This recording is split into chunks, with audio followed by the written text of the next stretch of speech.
Ele já foi governador, senador, prefeito, agora deputado estadual. O que mais vem por aí? Júlio Campos está aqui conosco hoje, deputado estadual. A Ana conosco também para um bate-papo que com certeza vai ser muito interessante, né? Muito boa tarde, bom dia, boa noite a todos que estão acompanhando a gente. Eu fico muito feliz da sua presença aqui, porque tem história, tem referência e é da minha cidade amada, Várzea Grande. Seja muito bem-vindo, Júlio Campos. É uma honra imensa voltar mais uma vez aqui no Conexão Poder, né?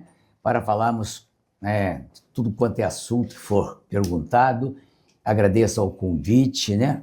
Mais uma vez ter essa oportunidade de conversar de coração aberto com o povo mato-grossense, em especial com este site também, né? Que é um grande site aqui na nossa Cuiabania.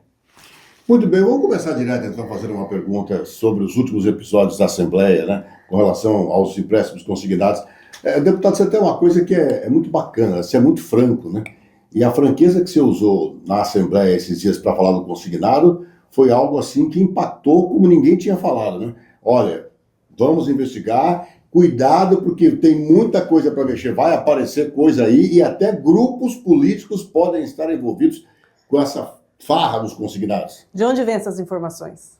Veja bem, eu tenho certeza absoluta que o escândalo dessa grandiosidade, da proporção que tomou e que vai ser oficializado, né, pela mesa técnica do Tribunal de Contas, pelo Ministério Público Estadual, se entrar para investigar para valer, não faz de conta, pela própria Polícia Civil Judiciária e em seguida pela própria Assembleia Legislativa, vai ser de proporções assombrosas. Essa denúncia partida dos sindicatos, dos trabalhadores do Serviço Público Estadual, realmente já era necessário explodir. Essa bolha maldita que está corroendo o salário, já é um salário pouco, já estava sendo corroído totalmente por esses empréstimos que, lamentavelmente, além de emprestar para o cidadão que não tinha mais condição de ser emprestado, que o limite da lei oficial era 30%. Fizeram um decreto ampliando para 60%. E agora tem gente que está endividada até 90% do seu salário. Isso aí, e com juro estrondoso e sem nenhum controle, não só por parte do servidor, que não tinha acesso aos contratos, nem a secretaria alega que não tinha condição de contratual, de acompanhar esse contrato, mas vinha descontando mensalmente por vários tempos, até depois que ultrapassa talvez o limite do empréstimo, continua recebendo. Então, é uma explosão, como diz o ditado. E uma prática que já vinha sendo desastrosa, que já... Não, isso vem de muitos anos. Eu, quando era conselheiro do Tribunal de Contas, fiz vários empréstimos consignados, mas nós íamos ao Banco do Brasil, à Caixa Econômica, ou qualquer banco privado que tivesse convênio com o Estado, desde que o Serviço de Recursos Humanos, o setor de recursos humanos do Tribunal de Contas, após ver quanto era, dava autorização. Você tem um limite de mais R$10 mil, ou de mais R$5 mil. Agora, perdeu o seu controle. Por quê? Porque alguém deve estar sendo enriquecendo ilicitamente com esse empréstimo caudaloso que existe em Mato Grosso. Lamento profundamente, sou amigo do secretário, doutor Basílio, mas eu acho que ele tinha que ser mais rigoroso, mais atento ao que vem ocorrendo na sua Secretaria de Estado, que hoje não tem razão de não dizer que não está informatizado, porque todos os setores do Estado, até uma empresa privada, o seu site tudo é informatizado, a contabilidade de qualquer lugar, hoje tudo está no computador, não é possível não ter um controle. E o Banco Central também deixou um pouco correr a solto, e essas empresas, muitas delas, não são sequer banco, são fintech, não sei como chama, fintech, um negócio assim, ou então é factory, praticamente atuando como banco, emprestando dinheiro à vontade, com juros caríssimos e sem controle nenhum,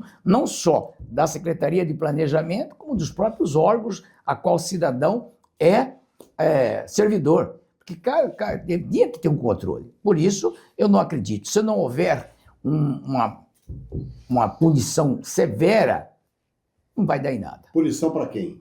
Para quem? Por os responsáveis, né? Seja quem for. Seja quem for, doa quem doer, né? Porque, como eu disse para você, né, na entrevista na TV Assembleia, eu acredito que isso aí tem dedo de gente, participação de pessoas importantes. E tem uma suspeita de quem seriam essas pessoas? Não sei quem é, mas deve ter protecionismo político, porque não é possível fazer uma coisa dessa e dar para ocorrer. Esse político seria de que esfera? Não posso falar que é esfera, pode ser estadual, federal, municipal, mas que alguém está levando vantagem nisso está. O senhor vai acompanhar de perto esse assunto. Não só eu, como também a Comissão do Orçamento da Assembleia Legislativa, que é o deputado Carlos Avalone, tem responsabilidade com isso, e a própria mesa diretora. O próprio presidente Max afirmou de viva voz que não vai jogar debaixo do tapete os acontecimentos que aconteceu nesses últimos anos com relação a esses empréstimos consignados, que endividou demais o servidor público estadual. O que chamou a atenção da Assembleia para entrar nessa história? Foi o governador que pediu para investigar ou foi a própria Assembleia que resolveu ir a fundo nesse O caso? sindicato? Não. Quem levou à tona na Assembleia foi o deputado Wilson Santos, que ocupou a tribuna com um pronunciamento muito bem feito, mostrando as contradições dos empréstimos, dizendo que tem que ser funcionário que emprestou 10 mil reais, né, e não teve acesso ao contrato, já pagou 30 mil, 40 mil e está até hoje pagando. Quer dizer, então, o deputado Wilson citou 4 ou 5 casos concretos de funcionários e aí, na mesma hora, ele apresentou um decreto legislativo proibindo, a partir de agora, o pagamento desse empréstimo até que se analisasse, né, uma comissão especial analisasse isso. Concomitantemente, o Tribunal de Contas do Estado tomou a providência, através da mesa diretora, para abrir uma comissão técnica, uma mesa técnica do tribunal, para verificar isso, e o próprio governador, ao tomar conhecimento dessa denúncia, fez um decreto estadual, né, também mandando analisar todos os contratos para poder constatar as irregularidades existentes, né? Só que o governador nomeou para o que causa um pouco estranheza é que o próprio secretário responsável pela pasta desses consignados, o doutor Basílio Bezerra, vai presidir essa comissão. O que seria de bom alvitre, né, fosse uma comissão isenta, que não fosse pessoas da própria comando da secretaria. E não há nada que se possa fazer? Olha, nós estamos muito confiantes na mesa técnica do Tribunal de Contas, né? Que são auditores concursados, independentes, né? Independe do governo, independe da Assembleia, independe até do próprio tribunal. Não sei se você sabe, os auditores do Tribunal de Contas que fazem a análise do projeto, eles revidam até os conselheiros. Não são obrigados a obedecer a ordem do conselho, eles são independentes. De fato porque eu passei por lá 6 ou 7 anos, eu sabia que o parecer do auditor tem peso de ouro na decisão do conselheiro e do Ministério Público. Agora, vocês têm uma ideia, porque a sua frase lá foi forte. Você disse assim, ó, o rombo que vai aparecer, vocês vão cair para trás. É o que o presidente da Associação dos Servidores Públicos e o próprio deputado Wilson Santos acha que é em torno de 400 a 500 milhões de reais que tem de empréstimos hoje circulando a juros altíssimos de 6% ao mês, 5% ao mês. Qualquer CDC do Banco do Brasil, eu tenho ainda hoje, é 1,4, 1,2, 1,6 no máximo ao mês. Exorbitante, né? 5% é juro de agiota, né? E já se descobriu o responsável dessa empresa que teve os empréstimos bloqueados, os pagamentos dos empréstimos bloqueados? Olha, uma das empresas, se não me engano, é a Royal Consignum, né? Que já atua em Mato Grosso há muitos anos. Né? Eles já estão aqui desde o tempo que eu era servidor do Tribunal de Contas, conselheiro, já tinha conseguido atuando como intermediador. Né? Agora, depois transformou-se em banco. E a partir de tudo isso, toda essa investigação vai ser importante porque vai se olhar para a situação para que isso não se repita e às vezes até modifique a maneira com que é feito o consignado. É muito bom para todo mundo, principalmente para o servidor público que já ganha pouco e quando precisa do empréstimo está pagando um juro além do normal. Deputado, o senhor é vice-presidente lá na Assembleia. Como é esse diálogo com os pares, com o presidente? Como que é feito quando a gente tem um assunto que ele é polêmico, que divide opiniões? Como tem sido essa condução de trabalho? O senhor tem tanta experiência em várias áreas Olha, ações. pela experiência nossa como ex-senador, no Senado eu tive a oportunidade de ser membro da mesa diretora por 4 anos. Eu fui primeiro secretário do Senado e fui vice-presidente do Senado. Primeiro secretário da gestão do Humberto Lucena, senador Humberto Lucena. Segundo, como vice-presidente, eu fui do José Sarney, senador José Sarney. Então, como deputado federal, durante 12 anos, eu fiquei na Câmara dos Deputados, participei como presidente de comissão, membro da mesa. A experiência que eu tenho é o seguinte: toda vez que tem qualquer assunto mais grave, reúne-se colégio de líderes para poder discutir qual a posição que o parlamento vai tomar. E aqui nós também, por exemplo, ao tomar conhecimento da denúncia do deputado Wilson Santos, imediatamente eu, como vice-presidente, que estava presidindo a sessão naquele instante, que eu vi o nosso presidente Max Russo estava ausente, estava em expediente externo da Assembleia, eu suspendi a sessão e convoquei uma reunião do Colégio de Líderes. Como aqui todos nós somos líderes, são só 24, né? Praticamente todos os deputados que estavam na casa fomos para a reunião especial, anexo à presidência, e o presidente Max chegou, tomou conhecimento do fato, e nós decidimos, então, qual o caminho que a Assembleia, porque havia um grupo de deputados que achavam que imediatamente iria que se abrir uma CPI para acompanhar para e passo. Só que uma CPI, para ser aberta, tem que no mínimo 8 assinaturas. E nós, a bancada governista, somos, em termos de praticamente 20 deputados que compõem a base do governo. Dificilmente conseguiria essas 8 assinaturas. Então, foi decidido, nesse colégio de líderes, de que, como o Tribunal de Contas, que é um órgão vinculado à Assembleia Legislativa, né? Não é subordinado, mas é vinculado, tanto é que a maioria dos membros do TCE são indicação do Legislativo. Dos 7 conselheiros, 4 é a Assembleia que nomeia e indica para compor aquela Casa de Contas. Então, nós imediatamente entramos em contato com o presidente resolveu fazer essa mesa técnica com auditores, né, de alto nível para poder analisar e vai encaminhar para a Assembleia o resultado dessa análise profunda que será feito sobre essas contas. Bom, falando ainda sobre números na Assembleia, uma coisa que tem preocupado bastante é a alíquota que já foi aprovada, que já é descontada dos aposentados. Com relação aos empréstimos consignados, alguns têm que pagar o consignado, aumentou a alíquota que desconta dos aposentados. Isso poderá ser revisto pela Assembleia ou não? Há uma briga muito grande de que a Assembleia Legislativa, há mais de 4, 5 anos, desde a legislatura passada, vem brigando com o governo estadual, com o executivo, para que se encaminhe porque só pode mudar a alíquota com o consentimento do executivo, partindo dele. A Assembleia não tem poder constitucional de força para mudar. O que nós queremos, pelo menos, Anderson, é de que cumpra a lei federal.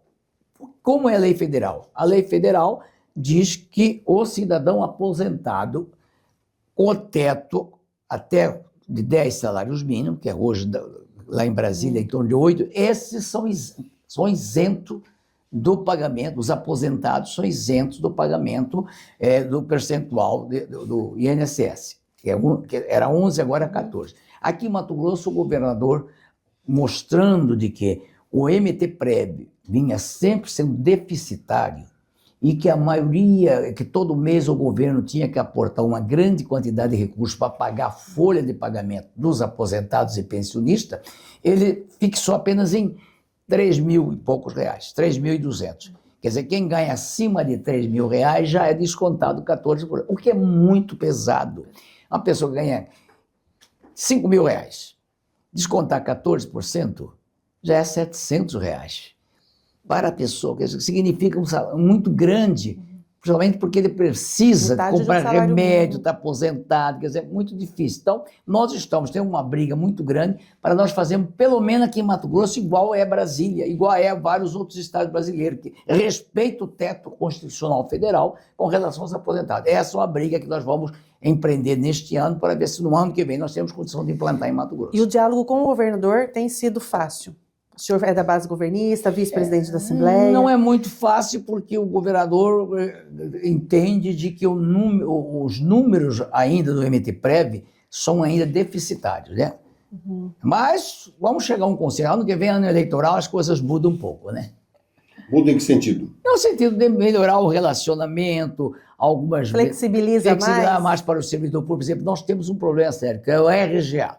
Vocês lembram que no período da pandemia, né, 21, 22, ou por uma decisão federal, os estados não puderam dar aumento para os servidores públicos, nem corrigir o RGA, o salário. Ficou parado 3 anos sem corrigir. Esses 3 anos, a inflação foi acima, hoje, de 18% aproximadamente. O que ocorre? Nós tínhamos proposto agora, estamos propondo uma comissão da Assembleia, para que o governador reparcele esses 18% anualmente nos próximos 5, 10 anos.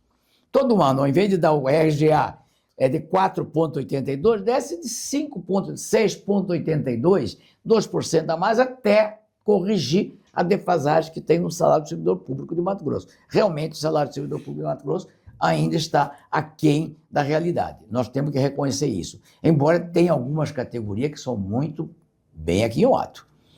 Categorias que é muito bem pago, acima do que ganha o estado de São Paulo, o estado do Rio de Janeiro e de Minas Gerais, que é o estado mais rico do país. Bom, vamos falar então a gente já tocou aí, você falou em ano político, ano que vem, para as eleições, na verdade, as discussões já começaram esse ano, né? O último embate que a gente teve aí da Janaína com o governador Mauro Mendes, a gente tem várias articulações sendo feitas e que o Mauro sai para o Senado, a Janaína sai para o Senado, o Elton Fagundes sai para o governo, enfim, todas essas conjecturas já estão nas paradas. Você acha que tudo isso é muito cedo ainda ou está na hora? Não, conversar não faz mal para ninguém. Política é isso, parlamento, conversa, troca ideia, só que nada será decidido antes de março do ano que vem. O porquê, você vai dizer? Porque não adianta, porque em março nós temos uma janela partidária.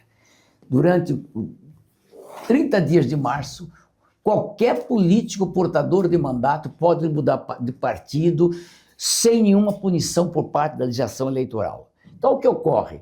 Se eu não estiver satisfeito no União Brasil, não vou sair agora, eu posso perder o mandato, porque agora eu estou dentro da... Mas em março eu posso sair sem dar nem satisfação para o meu partido. Posso mudar de partido e então tudo vai ocorrer daqui a mais. Mas nós, da União Brasil, que somos o partido mais forte de Mato Grosso em termos de consolidação, em termos de base política partidária, tivemos uma dificuldade um pouco grande nessa eleição de 2024 nos municípios mato-grossenses, principalmente nas grandes cidades, mas ainda somos um partido que temos não só a figura do governador Mauro Mendes, que vem fazendo um grande governo, uma grande administração em termos de obra, de desenvolvimento econômico e social, temos o senador Jaime Campos, que é tido como o parlamentar mais atuante, mais municipalista que tem em Mato Grosso, temos 2 deputados federais, Fábio Garcia e Coronel Assis, e uma suplente em exercício, que vem fazendo um bom trabalho, que é a deputada Gisela Simona, substituindo o Fábio Garcia, que está comandando a Casa Civil do governo estadual.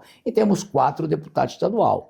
Deputado Júlio Campos, Eduardo Botelho, Sebastião Rezende, e Dilmar Dal Bosco, que é o líder do governo. Então, nomes temos, muito fortes aí. Além disso, 60 prefeitos, dos 142 prefeitos, mas 60 prefeitos são da União Brasil e mais de 300 vereadores. Então, um partido forte, que tem condição de lançar uma chapa própria completa nas eleições de 2026. E temos os partidos aliados, que hoje compõem a nossa base. Os Republicanos, o próprio PL, que foi nosso opositor agora da eleição municipal, mas da eleição estadual esteve aliado conosco. O MDB, que hoje está um pouco afastado, mas também compôs conosco, PP e tantos outros partidos, PSD, tudo estiveram juntos. O que ocorre?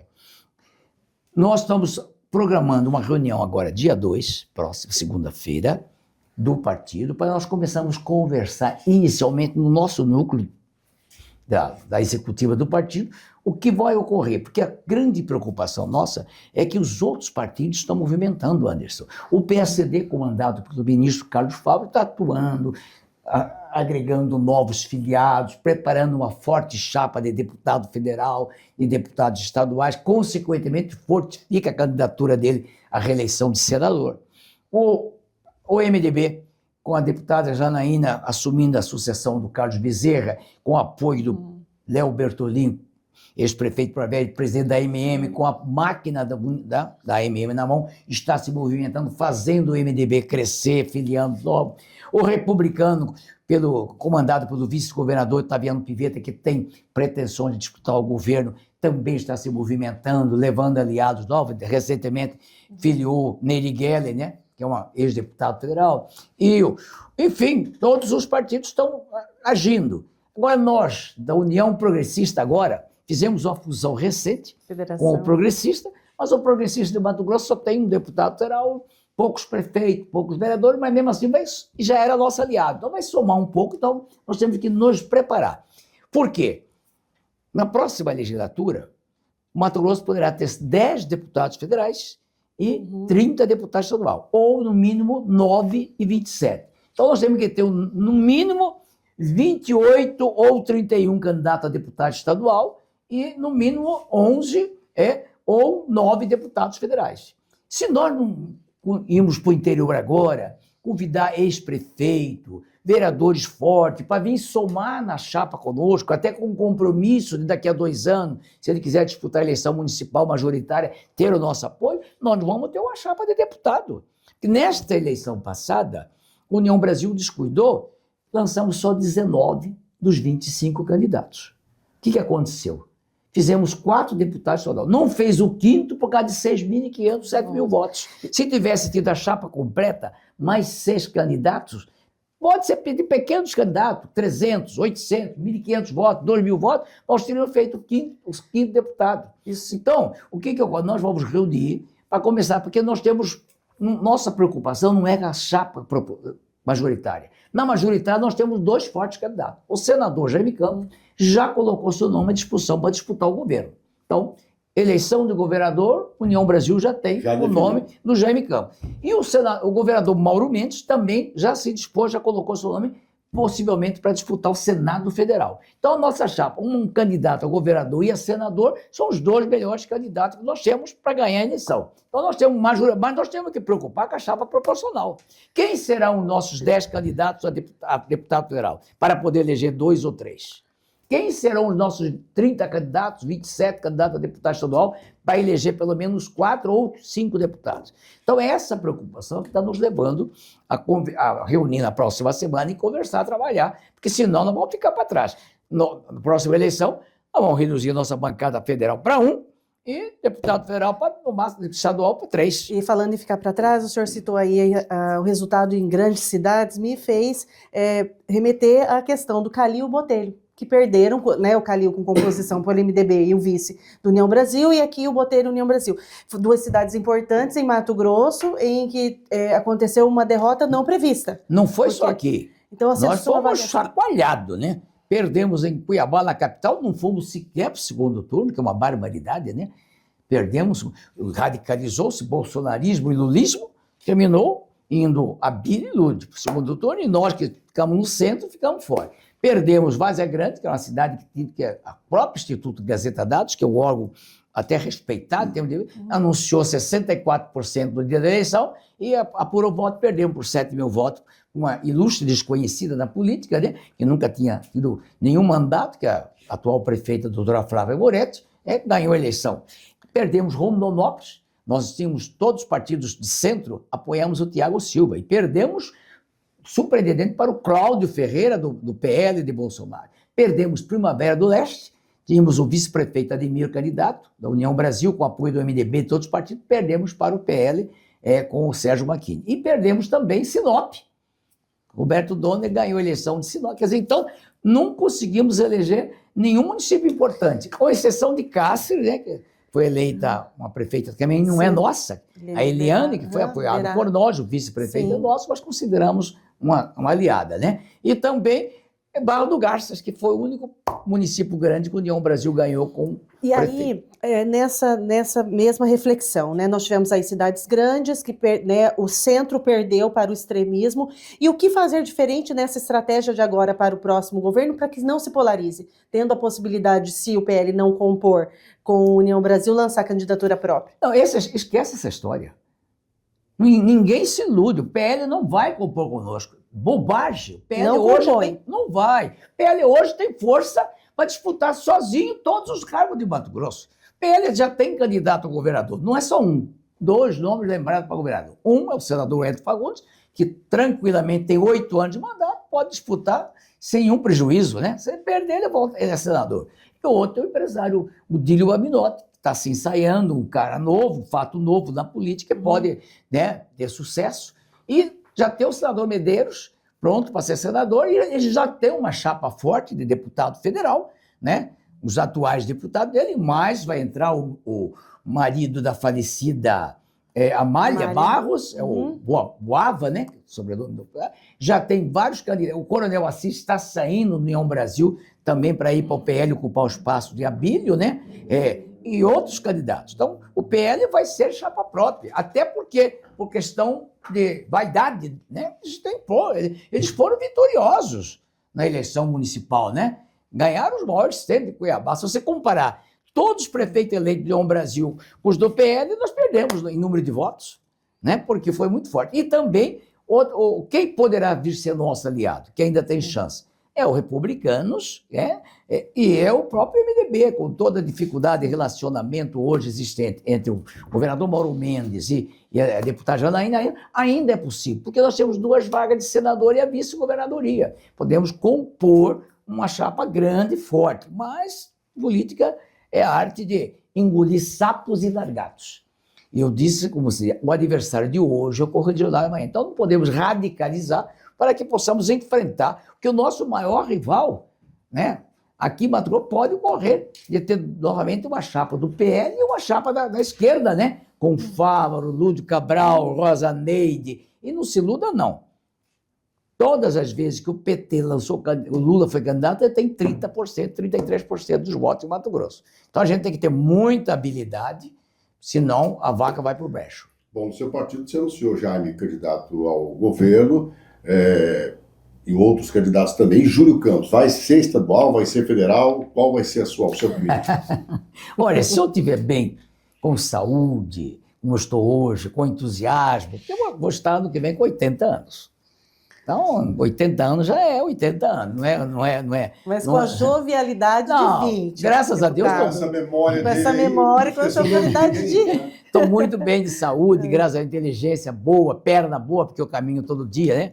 Eu faço todo dia daqui do meu apartamento com Elizabeth, lá na Igreja do Rosário, e volto em 45 minutos. É uma caminhada a ritmo militar. Então, perna está boa. Agora, eu vou depender. Eu acho que eu não tenho mais interesse em voltar para Brasília, né? Eu acho que eu já dei minha contribuição, né? Eu fiquei em Brasília 12 anos na Câmara dos Deputados, 8 anos do Senado Federal e 3 anos na Embratur, como vice-presidente da Embratur. Quando eu perdi a eleição de governador, em 98, eu fui nomeado pelo Fernando Henrique, né, vice-presidente da Embratur.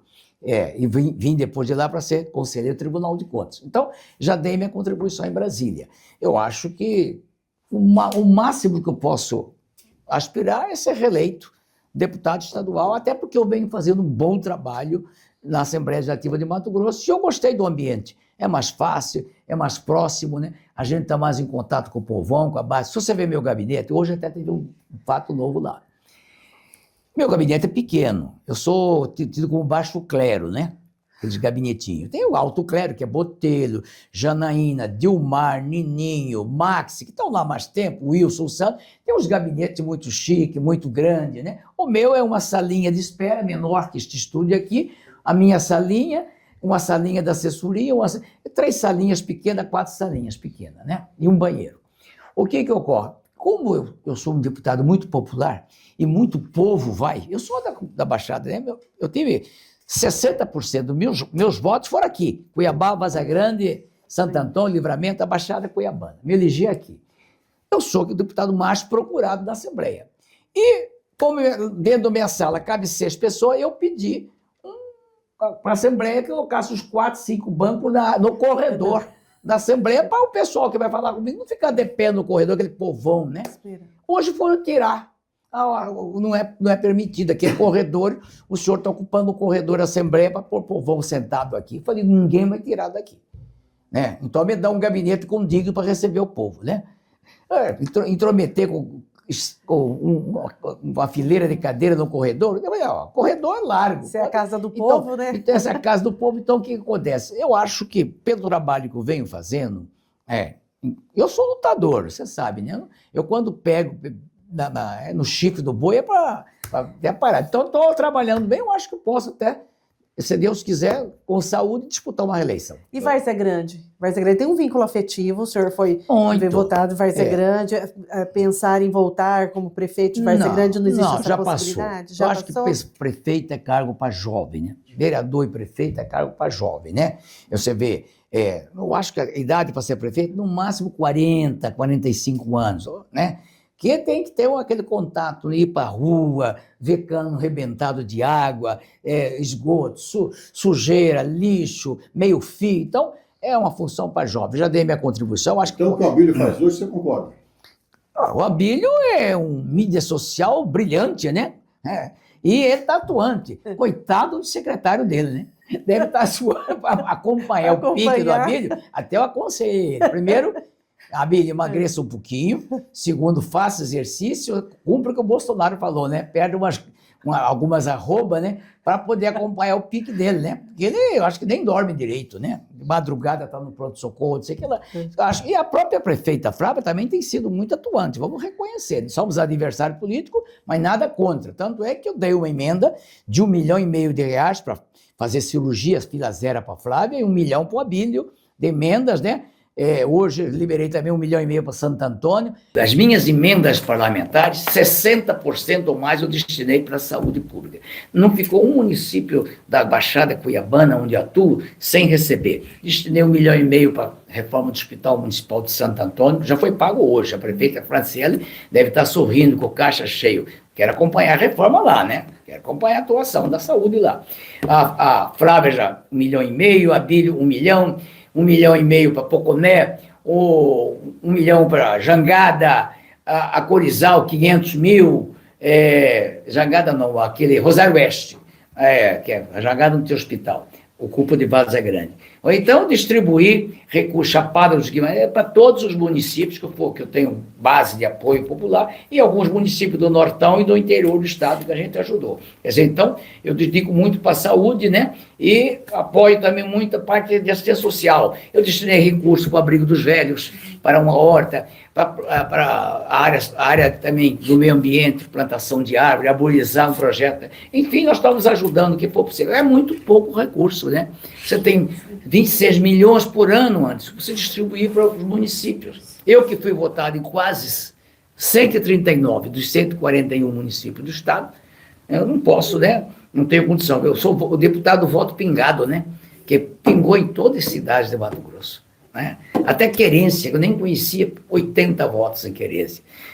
Vila Rica, 100 e poucos votos, e assim foi indo. Onde teve eleitor, sempre, pelo menos 5 votos, 10 votos. 33.800 votos. 33 mil, fora do mandato, porque o Estado foi difícil. Foi a eleição mais difícil que eu enfrentei, Anderson, porque eu estava 8 anos fora da política. Em 2015, em 2014, não disputei mais, porque eu estava com aquela cirrose hepática e tive que entrar na fila de transplantes do SUS.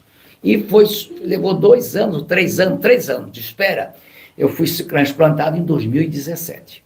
Né? Até eu recuperar, porque eu fiquei acabado com 52 quilos, empalidecido, né, sem cor. Eu levei 1 ano e pouco para recuperar. Depois que eu recuperei, o pessoal voltou, olha, você tem que voltar para a política. Eu falei, olha, só aceito se for deputado estadual, que eu nunca fui. Eu já fui tudo, prefeito, governador, senador, federal, não tinha sido estadual. Por falar nisso... Aí, uma eleição difícil, porque eu estava tomado a área, né, o território. Por falar nisso, Júlio senador, hoje, o que faria com relação ao que a gente está vendo no STF? Teria algum posicionamento diferente do que os senadores que estão lá? Olha, se houvesse um pedido de impeachment do ministro do Supremo, principalmente desses que estão fazendo uma política radical, mais política do que justiça, eu sei que, sem dúvida alguma, eu apoiaria um pedido de impeachment. Né? Mas você entraria com esse pedido ou você esperaria? Não, porque para isso? pedir o impeachment tem que ser uma ação popular, né? Tem que ser assinatura de eleitores, de brasileiros, né? Para encaminhar lá. Agora, depende do presidente do Senado também.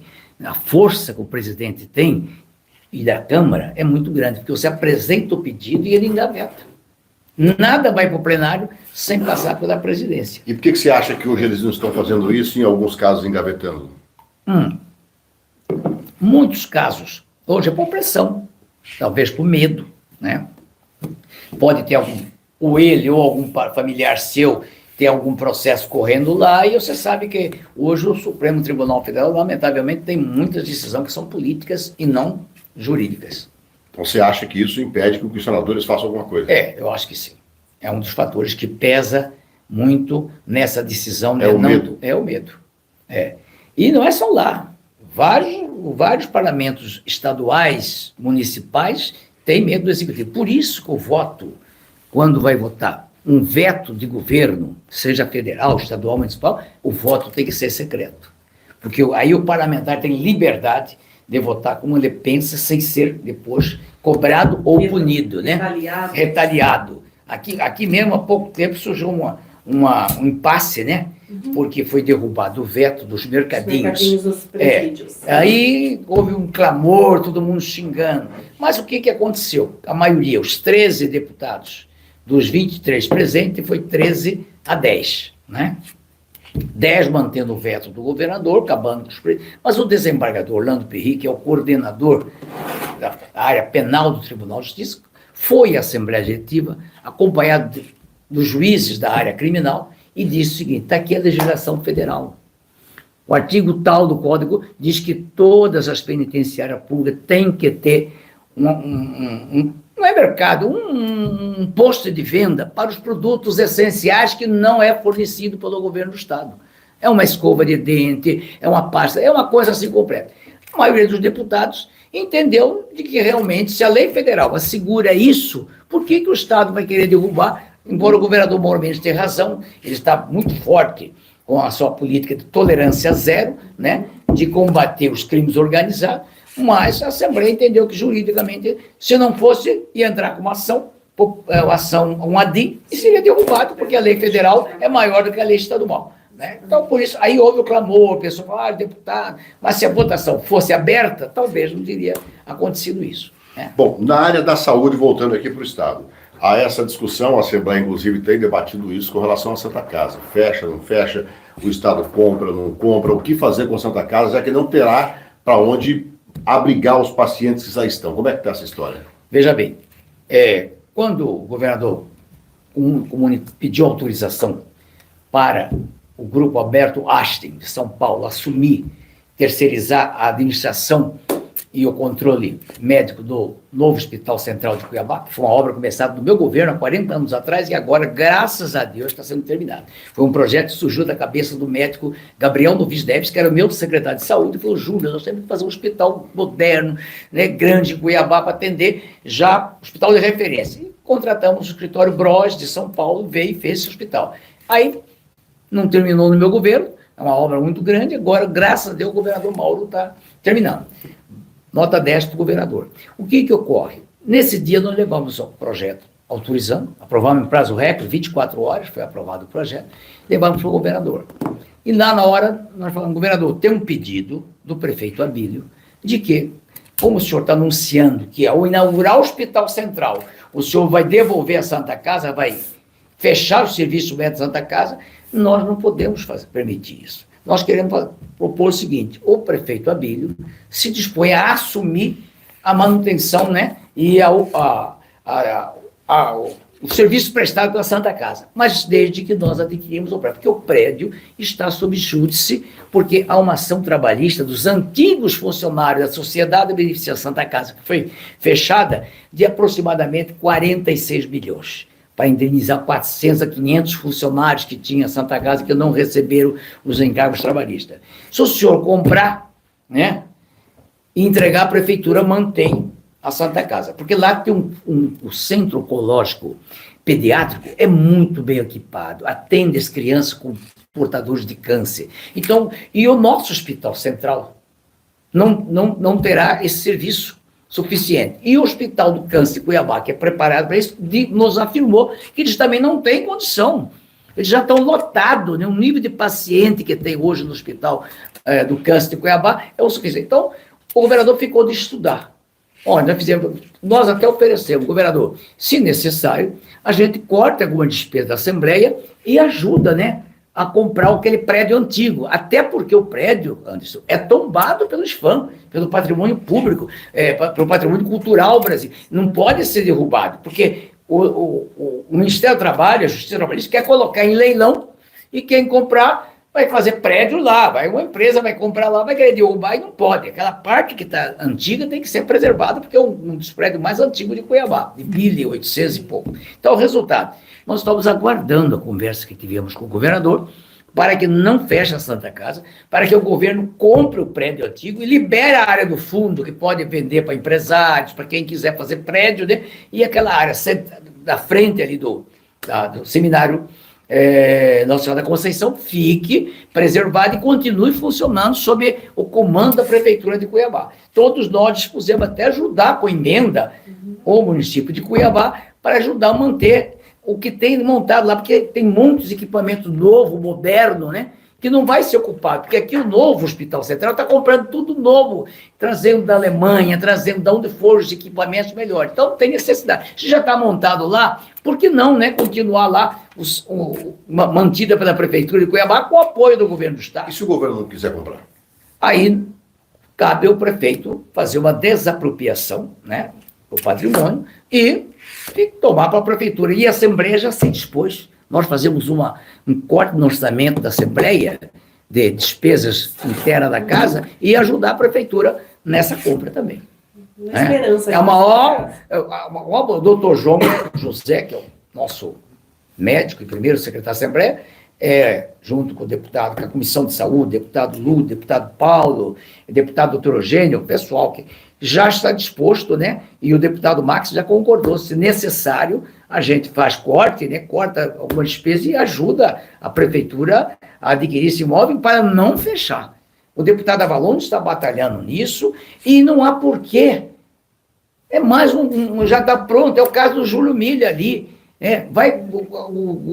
Está sendo inaugurado no ano que vem o novo Hospital Júlio Milha, que é uma maravilha. Você já foi visitar a obra lá? Um colosso.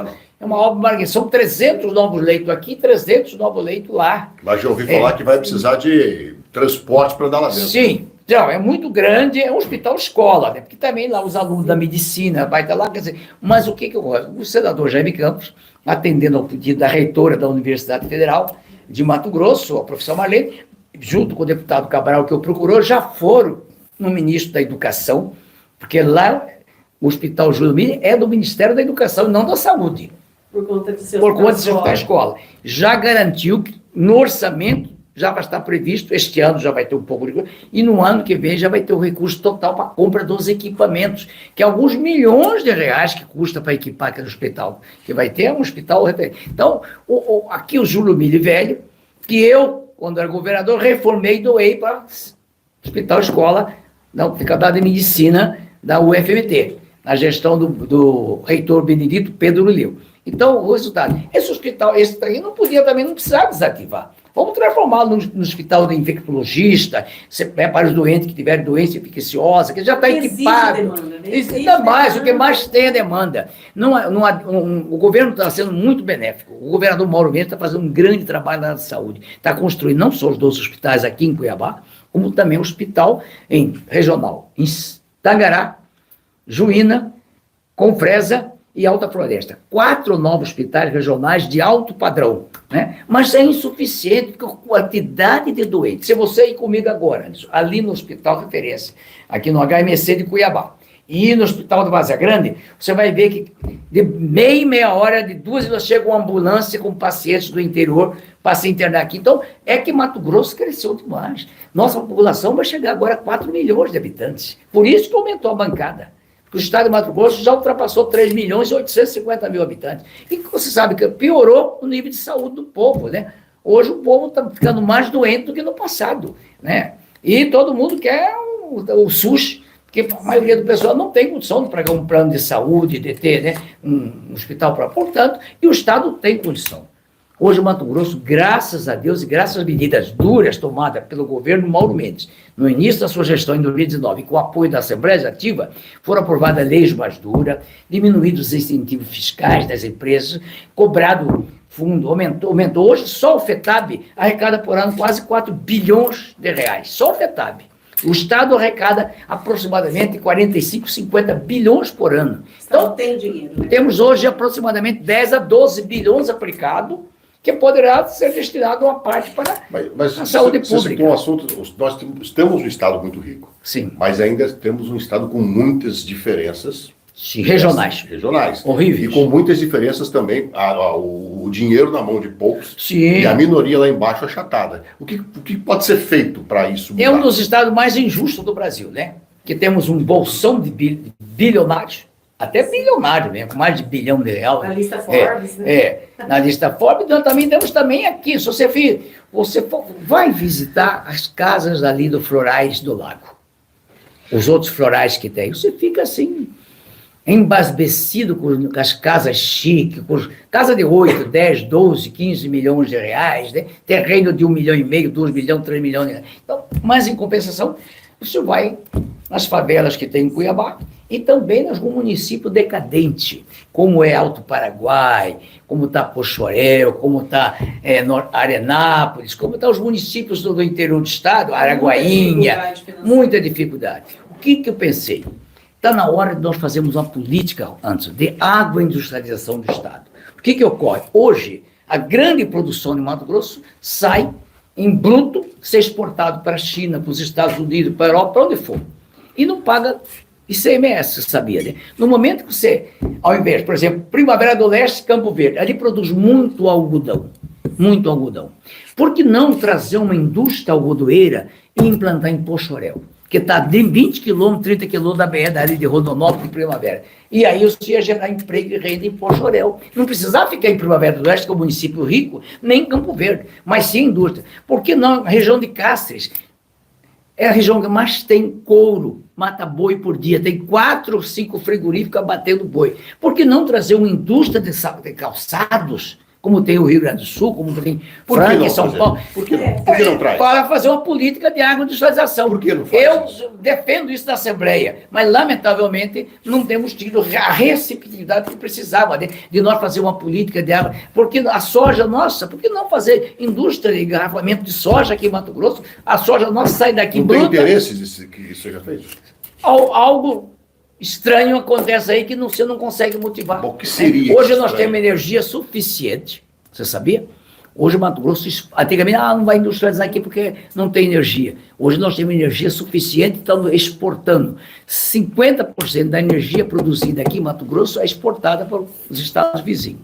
Hoje nós temos, né, um transporte mais ou menos bem organizado, está chegando a ferrovia aí, então está na hora. A indústria sai menos de 3 anos, né? Se nós começarmos uma política de agroindustrialização agora, a ferrovia daqui a 3 anos está chegando por aqui. Logística melhorando. Logística melhorando, então tem tudo para concorrer. Qual a junção, diálogo entre esses prefeitos, alguém que Olha, por mais esforço, uma coisa que está funcionando muito bem é o etanol, né? Mato Grosso está sendo um grande polo de etanol, industrialização do milho, né? Porque, antigamente o saco de milho era 20 reais, 40, 30 reais, hoje é 60. Por quê? Há umas indústrias comprando milho para transformar em etanol e vender, DZG, não sei que lá, um outro produto subsidiado ao milho. Então nós sabemos o seguinte, eu acho que estava na hora de nós fazermos um seminário aqui, governo, assembleia, classe empresarial, prefeito, e discutir a política de agroindustrialização do Estado, da incentivos fiscais, como eu fiz quando era prefeito da Vaza Grande. Eu trouxe na época o frigorífico Sadia, que hoje é Mafrig. 3 mil empregados tem hoje, 3 turnos funciona a Mafrig. Não sei se você sabe. Eu sei. Todo hambúrguer que a McDonald's consome no Brasil sai da Vaza Grande, fabricada em Vaza Grande. Nós trouxemos a fábrica da Coca-Cola, naquela época, dei o terreno, limpei o terreno, patrulhei o terreno, levei energia elétrica para trazer a Coca-Cola, trouxe aquelas indústrias madeireiras, enfim, tem que ter uma política de incentivo, né? O governo tem que atrai esses empresários para cá, convidar, visitar, trazer esse povo e exigir também, por uma lei, o seguinte: nós queremos que 30% do que produz aqui tem que ser industrializado aqui. Agora, o conselheiro Sérgio Ricardo esteve aqui com a gente, Sim. já que você falou que você foi prefeito, e falou que o problema de abastecimento de água lá em Várzea Grande foi falta de vontade política. Você concorda com ele? Não. Sabe por quê? Não é vontade política. O DAI, ela foi secretária, sabe, é um órgão deficitário. E o desenvolvimento de Várzea Grande antes foi sem planejamento. Várzea Grande, cidade mais espichada de Mato Grosso. Começa aqui na ponte do rio Cuiabá, a ponte Júlio Mini, vai parar quase em Livramento. E espichada também do outro lado. Começa lá no Passagem da Conceição e vai parar lá no Praia Grande, né? Cresceu sem planejamento. Nós temos bairros que você anda 5 quilômetros de mata, aí chega num conjunto habitacional, num lá bairro São e tal. Mateus, Lá, região lá, você sabe. Então, o que ocorreu? A cidade expandiu demais. Loteamento aprovado por tudo quanto é lado. Olha que eu sou loteador, eu tenho um empreendimento em Santa Laura, faz 50 anos que está no mercado, né? Jardim Costa Verde, o loteamento foi meu ali, Costa Verde, que hoje é um bairro classe média, né? De Várzea Grande, classe média alta. Então é o seguinte, é que não houve lamentavelmente, não houve um planejamento, não houve um plano diretor que proibisse esse loteamento. O que ocorre? O MRV, essas empresas que tinham de construção, tinham um financiamento da Caixa Econômica para construir em Várzea Grande. Eles compravam um terreno barato lá nos Quintos dos Infernos, como diz o termo, e fazia as casinhas lá e deixa a infraestrutura para a prefeitura. Eles punham água, luz lá, mas daqui onde está a última ligação de luz para chegar, da última ligação de água para chegar lá, é a prefeitura que tinha que fazer. Então a prefeitura ficou totalmente. Por mais esforço que o prefeito Calil, o problema de Várzea Grande também, Anderson, não é a falta d'água. Várzea Grande tem até água em excesso. Nós temos 5 estações de tratamento de água. Nós não temos a distribuição. A rede de distribuição de Várzea Grande, que é antiguíssima, a Couto Magalhães, a Filinto Milha, as principais ruas de Várzea Grande, ainda são cano de ferro do tempo de Licínio Monteiro, de Chofiote, quando foi prefeito, na década de 50, 60. É verdade. Eu falei com o senador Jaime também então, sobre isso. Nós temos o que tem que fazer é o seguinte, só tem um caminho. Eu concordo plenamente com a prefeita Flávia. E eu falei com o Calil, falei com a Lucimar, mas não quiseram me ouvir, lamentavelmente, desse ponto. Tem que privatizar o serviço de abastecimento de água. Só tem um caminho, porque nós precisamos de um grupo empresarial que vai fazer do DAI um órgão para executar água, esgoto e cobrar também, e ter lucro, que aí o cara se interessa também. Como Cuiabá. Cuiabá melhorou 80%, 90%, porque veio a Águas Cuiabá, anteriormente as outras, já com fundo de pensão por detrás, investiu milhões, né? No abastecimento de água e hoje está investindo no esgoto, né? Praticamente, porque aqui no Queen Elizabeth, eu moro aqui da CPA, há poucos dias atrás eu recebi uma notificação, se nós não fizéssemos uma ligação do prédio na rede de esgoto, ia ter uma multa de não sei quantos mil reais. Realmente, em 24 horas, o síndico resolveu contratar e deu um trabalhão, mas a gente interligou. Então, o que está ocorrendo? Várzea Grande, a mesma coisa. E outra, canos puxado, ilegal, né? Quer dizer, tudo isso aí, a perda de água é muito grande. Eu acho que o Sérgio Ricardo devia, talvez por não conhecer tanto o dia a dia da Várzea Grande, não sabe que Várzea Grande é uma cidade extremamente problemática. Não é que tem água suficiente, não tem como distribuir água ao povo. Deixa eu fazer uma pergunta. O presidente do DAI esteve aqui, o Zilmar, e falou que a saeta do Tijucal, que foi construída lá, é a oitava do Cristo Rei, é a 8ª maravilha do mundo. Obrigado, mano, obrigado. É a 8ª maravilha do mundo. Porém, vai virar um elefante branco porque é uma ETA que foi comprada, equipamentos que foram comprados que não servem para a manutenção é cara. Eu acho que estrangeira, né? Teria que ser uma água de Lagoa Azul. E a água em Várzea Grande a nossa é do Cuiabá, né? Isso passou pela Assembleia? A Assembleia sabia disso, dessa história toda? Não. Seria competência da Câmara Municipal, né? Agora, o projeto foi feito na melhor da intenção possível, mas ninguém tecnicamente sabia desse detalhe, né? Que tinha que ser... Com a melhor tecnologia que hoje está... avançadíssima. Avançadíssima. Foi inaugurada até no início da gestão do Calil. Foi feito na gestão da Lucimar, inaugurado no Calil. E o Calil construiu mais 3 depois disso. Fez uma lá na Estrada Guarita, né? Grande. Sim. Fez outra lá na 23, eu acho. Lá, 7 de maio. 7 de maio, aquele lado lá. E ampliou a do Bom Sucesso, né? Também. Quer dizer, então, Várzea Grande tem. Não tem. Eu acho que a prefeita Flávia está no caminho certo. A concessão vai ser a solução definitiva? Que o senhor acredita? Sim, é a única solução que pode. Nós colocamos em leilão, na Bolsa de Valores de São Paulo, transparente, para não ver maracutaia, para não ser safadeza. Já estava, eu vou acertar com fulano e tal, a concorrência de emitir. Não, isso não vão permitir, né? Que é um patrimônio público, né? Isso tem que ser... A prefeita contratou um instituto sério, agora de São Paulo, parece, para fazer o estudo, preparar para, no ano que vem, submeter ao leilão público e quem ganhar recebe a concessão por 30 anos, né? As arestas de campanha ficaram para trás. Eu acho que a eleição na Várzea Grande, graças a Deus, sempre foi assim, porque a eleição é acirrada, foi uma eleição muito dolorida, mais radical que teve na história, né? Nunca houve tanta radicalização como nesta eleição atual, né? Mas, por mim, que já estou acima do bem e do mal, já estou com 80 anos, Deus já me deu muito mais do que eu merecia. Eu só tenho a agradecer a Deus, né? Não tenho mais direito a ter mágoa de ninguém, né? Porque... Quem chegou nessa posição? Um simples filho da Várzea Grande, do comerciante lá da Couto Magalhães, chegar a ser prefeito, deputado federal, 3 mandatos, sempre o mais votado, senador, governador do estado, primeiro governador eleito, né? Agora deputado. Quer dizer, passou, acabou a eleição, conversamos, falamos o que se precisar, tuas ordens, prestigiei ela agora. Só eu fui prestigiá-la no aniversário da cidade, né? Tanto é que ela ficou muito feliz, até me convidou para almoçar com ela depois da missa lá, fui almoçar com ela, com a família dela, né? O marido dela é nosso amigo antigo, né? O Carlinhos. Então, quer dizer, passou, estamos prontos para ajudá-lo, o senador Jaime já recebeu ela já está começando a inaugurar a obra com recursos federais que estava parado, que já foi desentranhado. Ganha mais a grana. Ganha mais a grana porque o pessoal não tem nada a ver. A democracia é isso, ganha e perde.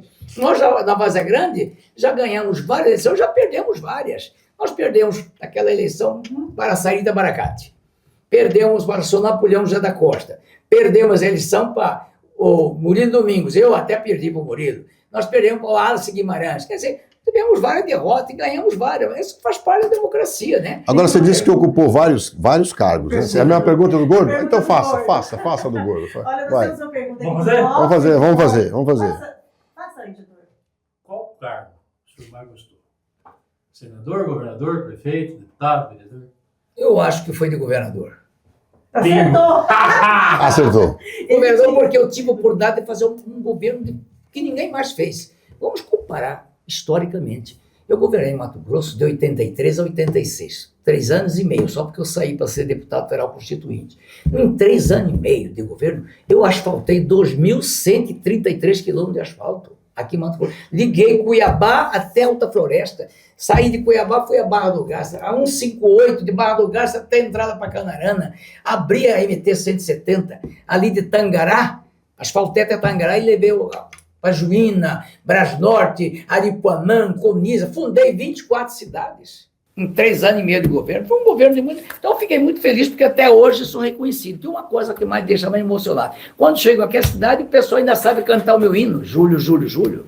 É verdade. Isso aí é uma... Quantos anos faz que deixei o governo? 40 anos. Está fazendo agora. E te chamam de governador até hoje, né? Hein? E te chamam de governador. Todo mundo não deixou o governador. Quer dizer, isso aí foi muito feliz. Deus me abençoou. Naquele período eu tive sorte. Justiça já feita. Substituí um governador muito sério, que deixou tudo organizado, projetos prontos, eu só fiz os financiamentos do doutor Frederico Carlos Soares de Campos. Justiça já feita. Foi um grande governador, até certo ponto injustiçado, porque depois de ser governador, ele foi prefeito de Cuiabá, depois se candidatou a deputado estadual e não foi eleito, né? Infelizmente. E também tive o apoio do senador Roberto Campos. Justiça já feita. O Roberto Campos abriu o caminho para mim. Eu fui em Washington, assinei 500 milhões de dólares, Banco Mundial e Banco Interamericano de Desenvolvimento. Fui em Londres, consegui 100 milhões de dólares com a Margarete Thatcher, com o Libra Bank.